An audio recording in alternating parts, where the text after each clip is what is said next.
Detroit Become Human was produced over a period of 4 years. Here in Paris, we have a team of about 180 people, and to that, we need to add also all the outsourcing with our partners in the Philippines, in China, Vietnam, and in India. So when we started working on this story, I had to imagine where Kara was built. And for whatever reason, the city of Detroit came very quickly to my mind because it had already an incredible story by itself of history and themes.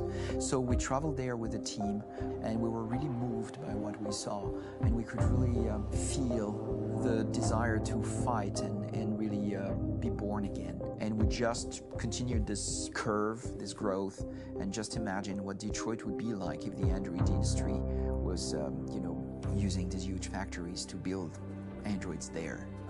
A very strong element in Detroit is that there's a lot of industrial wasteland and a lot of nature too, and for us, the graphic designers, it was an incredible playground. The destroyed zones which we wanted to preserve, we appropriated them to turn into something else. Then in the areas that needed to be rebuilt, we were able to imagine our Detroit of the future.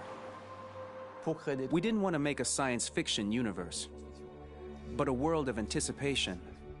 If we chose science fiction, we could have imagined flying cars, extraterrestrials, but those things are very far from our current everyday life.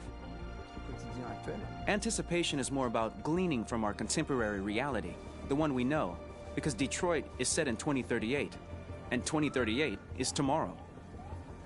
The difficulty we had was sticking to reality.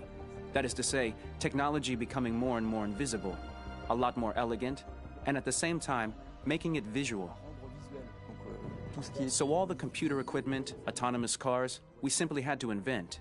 They are in fact very technological objects, but at the same time remain very credible and ingrained in reality. To create a cohesive universe in the fashion and clothing of the human characters in 2038, I didn't want to put an accent on strange shapes, or really vibrant colors, and things we wouldn't know. That I wanted to keep for the androids.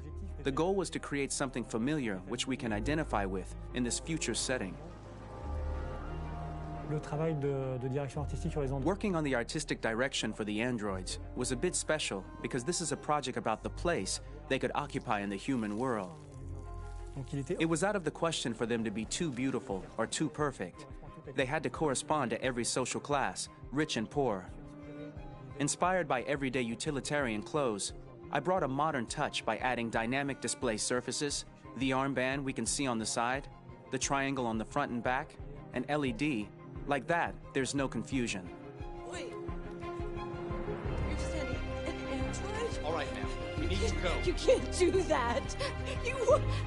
Why aren't you sending a real person? Once we cast the actors,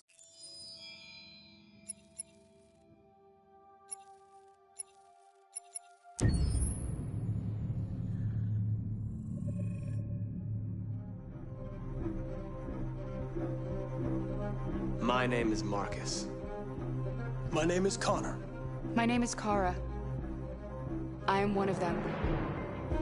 This is our story.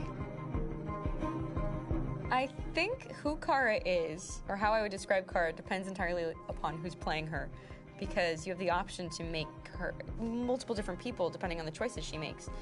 But I think she does start out incredibly naive, incredibly innocent, and kind of hapless. I'm sure we used to be friends before I was reset. Maybe we can be friends again. She's a person who's characterized, I think, by empathy. She's a person who really, she just comes from her heart. You'll never leave me, right? Promise you'll never go. I promise. Kara, please!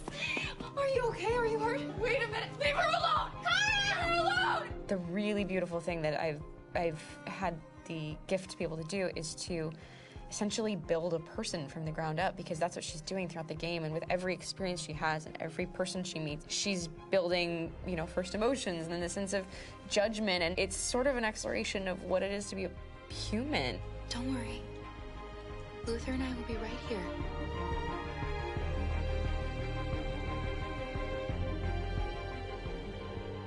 David and the creators have painted a really intriguing and engaging picture of a near future where we rely upon androids for a lot of our service class business, the class that serves us, that helps us, that handles our baristas and our drivers and our housemaids. And what is humanity, where we tap into it, how and why we treat each other the way that we do. And my character Marcus has a really intriguing journey, becoming deviant, realizing that he actually has feelings and human qualities inside of him, and it's a really incredible ascension into becoming fully realized and coming to terms with what you actually deserve better than this in life. And not only do you want it for yourself, but you want it for your peers. We've come here to demonstrate peacefully and to tell humans that we are also living beings. All we want is to live free. You know what? This thing, Dad, is not your son. It's a fucking machine! I think that a group that feels marginalized, feels disenfranchised, feels like they deserve and have earned access to themselves and the environment around them, and are trying to figure out a way to articulate how to get freedom. Connor is analytical. Connor takes things literally. He starts in the beginning place where he's very mechanical. He feels nothing inside, of course, and it's all just a system, a protocol that he is executing to get whatever he wants to happen, which is help humans stop deviants and to find the link between deviant androids. You were designed to serve humans, not kill them. What was I designed to be? Their slave? Their toy? Just say, I killed him. Is it that hard to say? Stop it! Stop! But of course, over the course of the story, and depending on the player's choices, Connor can grow in many different ways. He can deviate from that procedure or not. Moment of truth, Hank. Am I a living being? Or just a machine?